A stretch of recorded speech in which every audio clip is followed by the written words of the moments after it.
Hello dear student.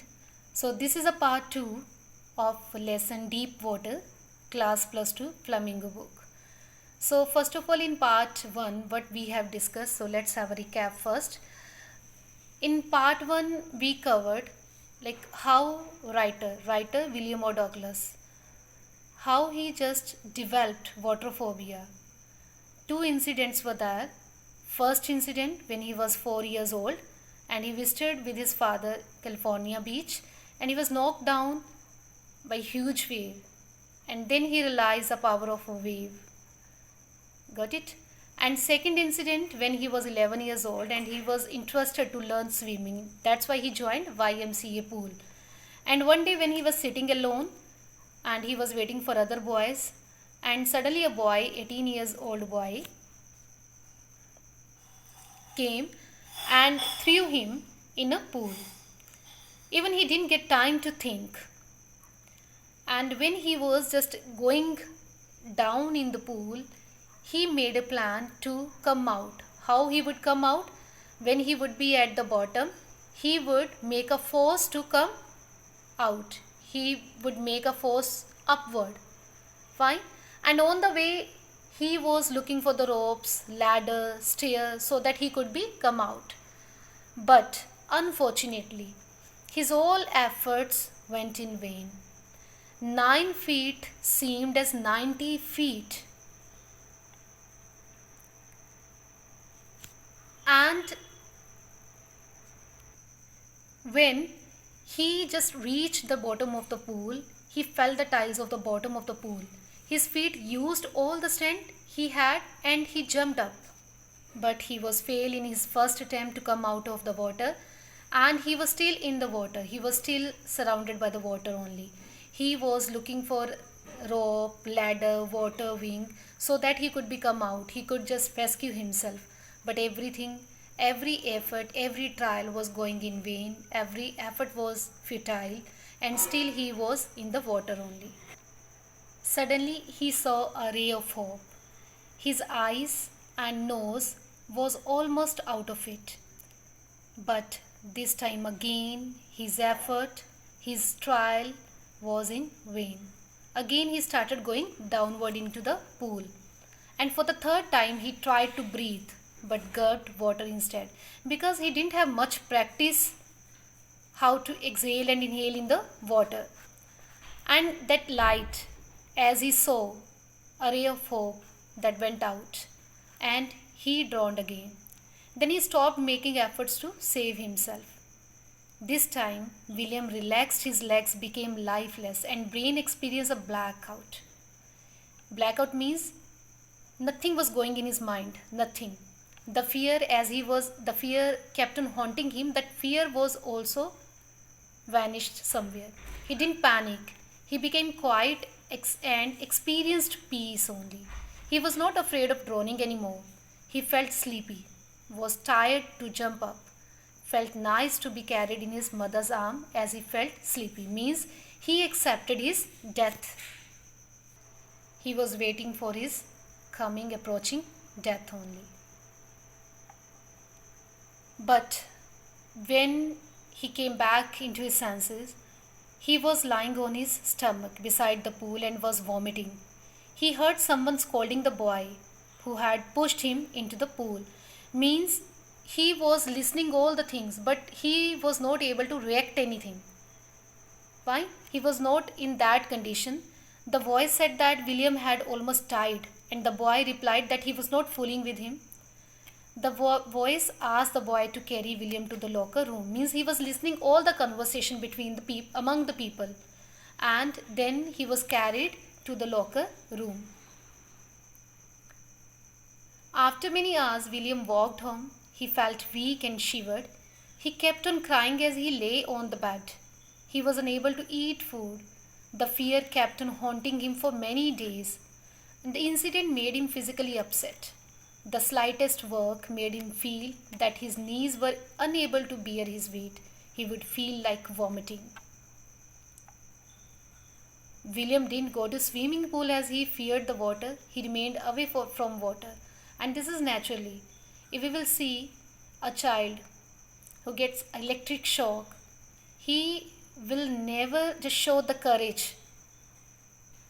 ये होता है कि हम बच्चे की एग्जांपल है या अपनी खुद की एग्जांपल है कि अगर हमें एक बार कोई इलेक्ट्रिक शॉक की बात ले, किसी चीज़ से करंट लगता है, तो हमारी दूसरी बार हिम्मत नहीं पड़ती कि हम उस चीज़ को बिना प्रिकॉशनरी स्टेप्स के, मेजर्स के, हम वैसे ही उसको के साथ कोई एक्सपेरिमेंट करेंगे. Fine. After some years, William came to know of a waterfall and wanted to go in it. Whenever he went for swimming in different rivers, every time he was surrounded with that fear. And it would grab him, completely disable his limbs and grab his heart. इतना ज़्यादा उस पर वो डर हावी हो जाता था कि वो फिर से उसी टाइम में वापस चला जाता था जो उसने तब फील किया था when he was 11 years old. वो सारी चीज़ें उसके माइंड में वैसे ही चलने लग जाती है, वैसे ही उसकी जो लिम्स है, उसके हाथ पाँव वो काम करने बंद कर जाते थे, उसका जो हार्ट बीट उसकी फास्ट हो जाती थी. Means same feeling he was experiencing.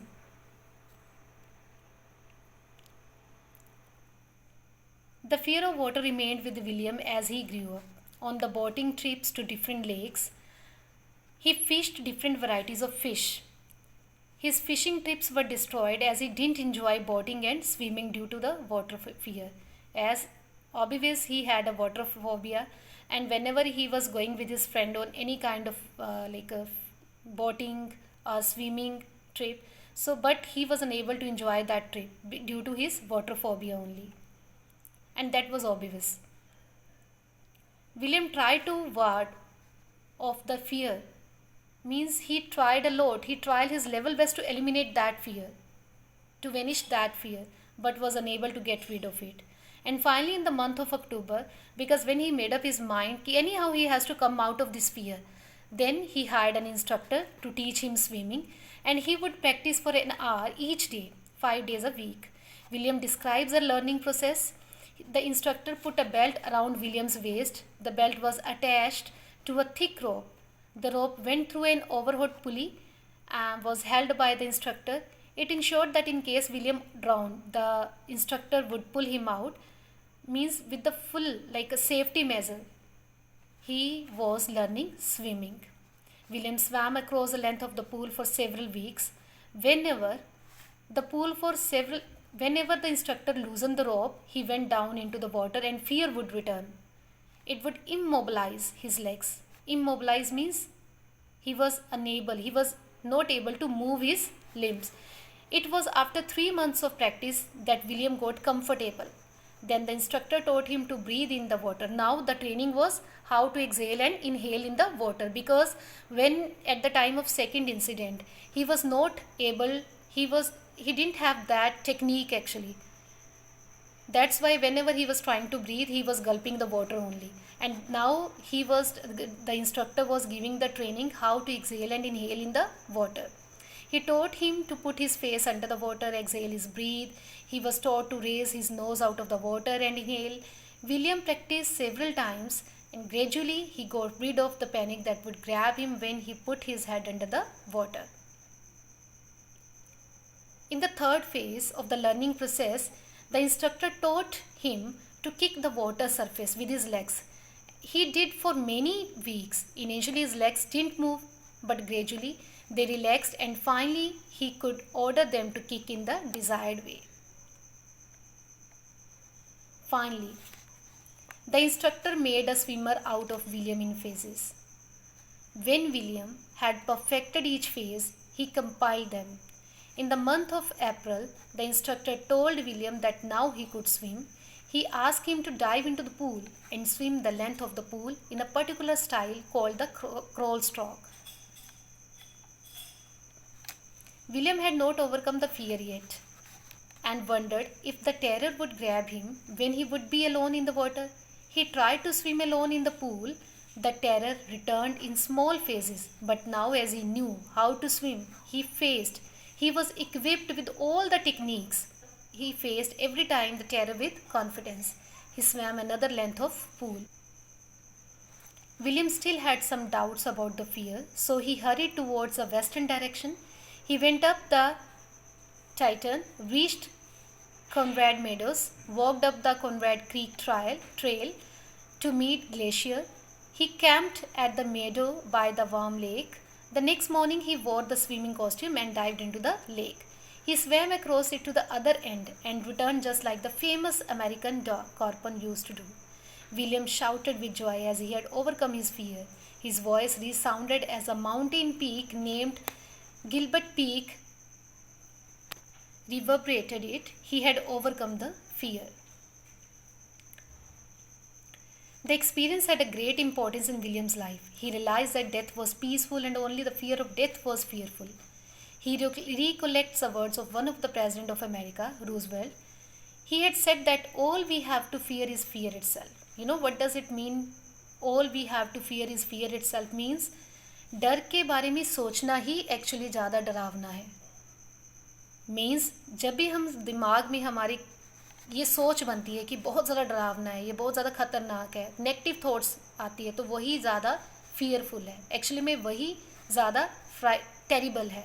सो हमने इस चीज़ से बाहर निकलना है. हमने एक पॉजिटिव अप्रोच रख के अपने गोल की ओर अचीव करना है. Because now we have discussed, now we have seen like a William O. Douglas life also, how he overcame, and it's obvious like with his determination and willpower only he was able to come out. With the positive approach he was able to come out. If he would carry this negative thought only ki he would be drowned, he should not try, he would be drowned only, then obviously he would not be able to overcome this water phobia. But with his positive approach, with his determination, willpower, he was able to come out. कहते हैं ना कि ये सारी जो जितनी भी हमारा ये मीन्स सारी हमारी सराउंडिंग है, ये हमारी सोच पे डिपेंड करती है. जिस तरह से हम सोचेंगे we will get that only. एक बड़ी प्यारी सी कोट है, I want to share with you. कहते हैं कि हार और जीत हमारी सोच पे निर्भर करती है.